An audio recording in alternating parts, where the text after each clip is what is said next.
नमस्कार मित्रमैत्रिणींनो, आज आपण पाहूया अगदी कुरकुरीत अशी आणि अगदी चवीला अगदी चविष्ट अशी ती म्हणजे शेंगदाण्याची चिक्की. अगदी परफेक्ट बाजारात बनते त्याच पद्धतीने. आणि बाजारात तुम्ही घ्यायला गेलात तर खूपच महाग मिळते, तर आपण घरात बनवली तर अगदी आपल्याला स्वस्त सुद्धा पडते.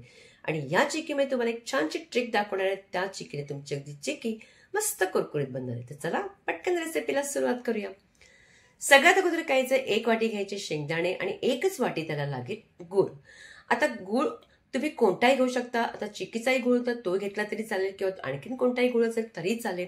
आणि गूळ आणि शेंगदाण्याचं प्रमाण मात्र एकसारखं राहील.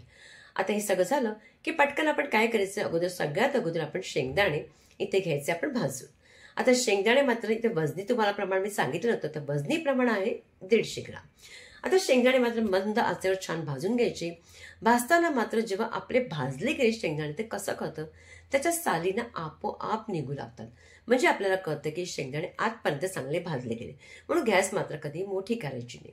आता हे बघा, शेंगदाणे बरेचसे भाजले गेलेत, त्याच्या सालीवरच्या सगळ्या निघू लागलेत. म्हणजे शेंगदाणे आपण आता काय करायचे, पटकन शेंगदाणे काढायचे आणि अगदी 1-2 सेकंद थांबायचे, जास्त नाही, 1-2 सेकंद थांबा. नंतर आपण ताटावरती एक छानशी ट्रिक दाखवते, ते त्याच्या सालं कशी काढायची ती. एखाद्या ताटावरती कपडा घालायचा, शेंगदाणे त्याच्यावरती घालायचे, नंतर सगळे अगदी जवळ करायचा कपडा तो, आणि त्यानंतर हाताने चांगले अगदी शेंगदाणे चोळायचे. त्यामुळे काय होईल, आपल्या किचनवरती कोणताही कचरा आपल्या इथे पडणार नाही. आणि अशा पद्धतीने केल्यानंतर सगळ्या साली सुद्धा त्याच्यामध्ये आतमध्येच राहतात. आता ही सगळी आपली सालं अगदी व्यवस्थित शेंगदाण्याची निघून गेली. आता ही सालं आपण पूर्ण सालं त्याच्यामध्येच कशी करावी बघा. एखादा झारा घ्यायचा, या पद्धतीचा झारा, आणि अशा पद्धतीने आपण चाळून घ्यायचं. म्हणजे शेंगदाणे आपले निघतात आणि सालं तिथेच कपड्यावर राहतात. कुठेही कचरा आपल्या किचनमध्ये पडत नाही. म्हणून ही ट्रिक नक्कीच वापरायची. शेंगदाणे सगळे आपण काढून घेऊया. आता काढल्यानंतर आपण ह्या शेंगदाण्यांना आपण पूर्ण शेंगदाणे घालून आपण शेंगदाण्याच्या पाकात घालून चिक्की बनवायची नाही. म्हणून काय करायचं, ताटावरती शेंगदाणे घालायचे. एखादी वाटी किंवा तुमच्याकडे खलबत्त्याचा दगड असेल तर त्याच्याने अशा पद्धतीने फक्त दाबून घ्यायचं. फक्त त्याचे शेंगदाणे 2च तुकडे करायचे, अगदी पूर्ण शेंगदाणे ठेवायचं नाही. आता बघा, शेंगदाणे सगळे मी 2 पद्धतीने तुकडे करून घेतलेले, सगळे रेडी झाले. आता पाक बनवायला सुरुवात करूया. एखादी कढईमध्ये घालायचं, आपण गूळ घालायचंय.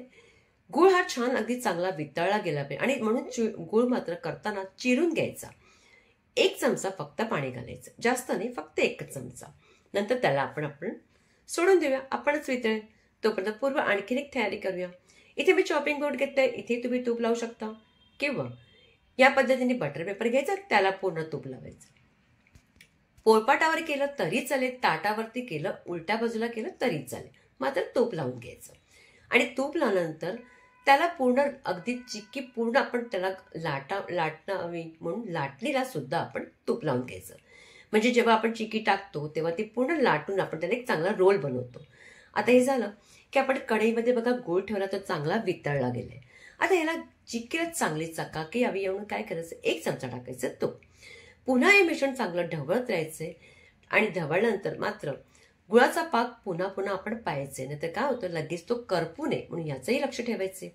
आता थोडा जेमतेम हा रंग अगदी बदली झालेला आहे. वाटीमध्ये पाणी घ्यायचे आणि त्याच्यामध्ये जरासं मिश्रण घालायचे. 1-2 सेकंद थांबायचे, जरासं थंड होऊ द्यायचे, कारण गरम बराचसा असतो. आणि जेव्हा ते थंड होतं तेव्हा आपण पुन्हा त्याला हातामध्ये घेऊन पाहायचंय की तो पाक झालाय की नाही.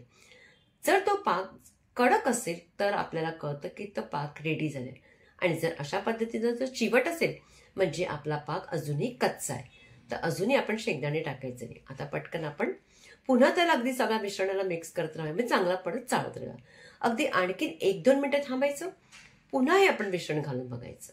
आणि घातल्यानंतर पुन्हा आपण 1 सेकंद थांबायचं, जरासं थंड होऊ जायचं. मात्र गॅसकडेही लक्ष ठेवायचं, पुन्हा पुन्हा आपण त्यांना ढवळतही राहायचे. आता बघा, हा तुटू लागतोय, म्हणजे आता हा पाक अगदी परफेक्ट झाला. कळत नसेल ना, अगदी कोणती प्लेट किंवा अशा वाटी खाली घ्या, पाणी न टाकता, आणि टाका, म्हणजे आवाज येतो, म्हणजे पाक रेडी झाला. आता सगळ्यात महत्वाची ट्रिक म्हणजे ही की आपण तिथे बेकिंग सोडा टाकायचा, अगदी 2 चिमूट. आणि हीच ट्रिक बाजारात वापरली जाते, त्याच्यामुळे त्यांचं अगदी मस्त शेंगदाण्याची चिक्की अगदी मस्त कुरकुरीत होते. चांगला भाव अगदी रंग बदली झालाय, सगळं अगदी आपण व्यवस्थित त्याला ढवळून घेतलंय. आता शेंगदाणे टाकायचे आणि अगदी मंद आचेवर 1-2 सेकंद, फक्त 1-2 सेकंदामध्ये आपण त्याला असं मिक्स करायचे. आता ही प्रोसिजर मात्र चिक्की आपण जमवण्यासाठी झटपट करायची, वेळ लावायचा नाही, म्हणून सगळी पूर्वतयारी आपण अगोदरच करून घ्यायची. आता हे चिक्कीचं मिश्रण झालंय, पटकन आपण त्या बटर पेपरवरती घालायचंय. अशा पद्धतीने घातल्यानंतर स्पॅच्युला सगळं आपण अगदी कोणत्याही चाकूने चमच्याने काढून घ्यायचं, थोडंसं स्पॅच्युलाने सेट करायचं आणि नंतर लाटणीच्या साहाय्याने आपण सगळं त्याला पूर्णपणे पसरून घ्यायचं. अगदी जास्त पातळ करायची आणि जास्त जाडी ठेवायची. बघा अशा पद्धतीने आपण सगळी करून घेतली. त्याच वेळी आपण काय करायचं, त्याला अगद्याच्या वड्या पाडायच्या. कारण का तुम्ही जर त्याला वड्या नंतर थंड झाल्यानंतर केला तर मात्र त्या तुटू लागतात, मग त्या वड्या पडत नाही. ज्या आकाराच्या तुम्हाला लहान मोठ्या करायचं असेल त्या तुम्ही करून घ्यायच्या. केल्यानंतर अशा पद्धतीने सगळा केला की त्याला चांगलं थंड होऊ द्यायचं. थंड मात्र किती वेळ होऊ द्यायचं, अगदी 30 मिनिटं म्हणजे अर्धा तास त्याला थंड होऊ द्यायचं. आणि थंड झाल्यानंतर तुम्हाला आता सगळं बघा, बाजूच्या कढ्या तुम्हाला काढून दाखवते, सगळं अगदी आपण व्यवस्थित निघतात. आता अशा पद्धतीने झाल्या की तुम्हाला बाकीच्या तोडूनही दाखवते की कशी आपली चिक्की मस्त अशी झालेली आहे. तुम्हाला कळतच असेल की याच्यामध्ये करताना आपोआप माहिती पडतं की ती कुरकुरीत झाली, मस्त आवाज आल्यावरती तुम्हाला कळते तुटते, म्हणजे आपली ही चिक्की छान अशी आपली रेडी झाली. आता ही सगळी आपण चिक्की काढून घ्यायची आणि काढल्यानंतर बघा अगदी मस्त चिक्की रेडी झाली. अगदी त्याच पद्धतीने ती ट्रिक वापरायची, बाजारात ज्या पद्धतीने बनते त्याच पद्धतीने. कशी वाटली तुम्हाला रेसिपी, आवडली का? आवडल्यास जास्तीत जास्त लाईक करायचंय, प्रत्येकांकडे शेअर करायचंय. पुन्हा भेटायचंय आपण एका छानशा रेसिपी बरोबर.